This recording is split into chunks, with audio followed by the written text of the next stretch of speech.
ይህን ሰምተህ ካላገባህ መቼ ልታገባ ነው? ነቢዩ ሰለላሁ ዐለይሂ ወሰለም ሶስት ሰዎች ሰላሰቱን ሐቁን ዐለላሂ ዐውኑሁም ሶስት ሰዎች አላህ እነሱን ሊያግዛቸው ቃል ገብቷል ብለዋል። ከነዛ ሶስት ሰዎች መካከል ከዝሙት መራቅን ከሴቶች ፈተና መራቅን ብሎ የሚያገባ ሰው አላህ ሱብሓነሁ ወተዓላ ለሱ ሊረዳው ቃል ገብቷል ብለዋል። ዑመር ኢብኑል ኸጣብ ረዲየላሁ ዐንሁ አቡ ዘዋኢድ በጠየቃቸው ሰዓት ምን አሉት? ላ የምነዑከ ሚነ ኒካሒ ከኒካህ ምንም የሚያቅብህ የለም ኢላ ዐጅዙን አው ፉጁር ወይ የስንፈት ችግር አለብህ ወይ ደግሞ እዛዚ ያልክ ስሜትን ያላግባብ በሆነ መልኩ እያወጣህ ነው ብለውታል። እናንተንስ ከማግባት ወደ ኋላ እያዘገያችሁ ያለው ነገር ምንድነው? ኮሜንት ላይ ያጋሩ። ኤዲ ፕላስን ፎሎ በማድረግ ይከታተሉ።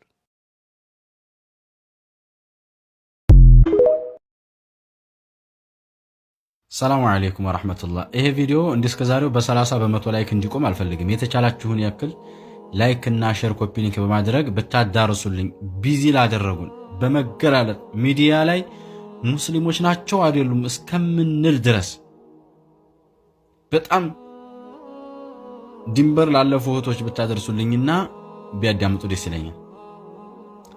يقول أحد الصالحين إذا رأيت نساء المتبرجات في الشارع فانظر إلى حذائك فإنه أطهر منهن ሙስሊም ሴቶች መንገር ላይ ውጭ ላይ ተገላልጠው ባየህ ጊዜ ወደ ጫማህ ተመልከት። ያ ስንቱን ቆሻሻ የረገጥክበት የምትሄድበት ጫማ ከነሱ የበለጠ ንጹህ ነው ይላሉ። መልእክቱ ደረሰ። ያላገባችሁ ወይም ሲንግሎች ይሄ ቪዲዮ ለእናንተ ነው። እስከ መጨረሻው ተመልከቱት። እንዲሁም ለሲንግል ጓደኞቻችሁ ላኩላችሁ። ዛሬ ምርጥ ትዳርን ከአላህ ዐዘ ወጀል የምትጠይቁበትን አንድ ዱዓ ያሳያችኋለሁ። ይሄን ዱዓ ስክሪንሻት አድርጉት፣ እንዲሁም ይሄን ቪዲዮ ሴቭ አድርጉት። ዱዓውም ረበና ሀብ ለና ሚን አዝዋጅና ወዙርያቲና ቁረተ አዕዩን ወጅዐልና ሊልሙተቂነ ኢማማ።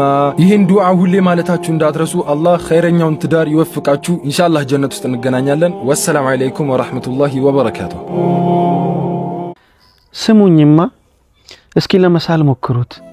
አንድ ሌሊት ነው ነብዩ ሰለላሁ ዐለይሂ ወሰለም ለ4 ሰዓታት ወይ ለ5 ሰዓታት ወይም ከዛ በላይ ለሚሆኑ ሰዓታት አንዲትን አንቀጽ ብቻ ደጋግመው እየቀሩ ቆዩ። ፋቲሃ ይቀራሉ፣ እቺን አንቀጽ ይደጋግሟታል፣ ሱጁድ ያረጋሉ፣ ሩኩዕ ያረጋሉ፣ አሁንም ተመልሰው ይቆማሉ።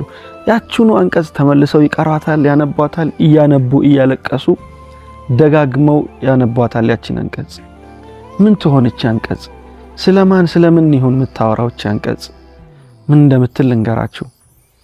ኢን ቱዐዚብሁም ፈኢነሁም ዒባዱክ ወኢን ተግፊር ለሁም ፈኢነከ አንተል ዐዚዙል ሐኪም። ጌታዬ ሆይ ብትቀጣ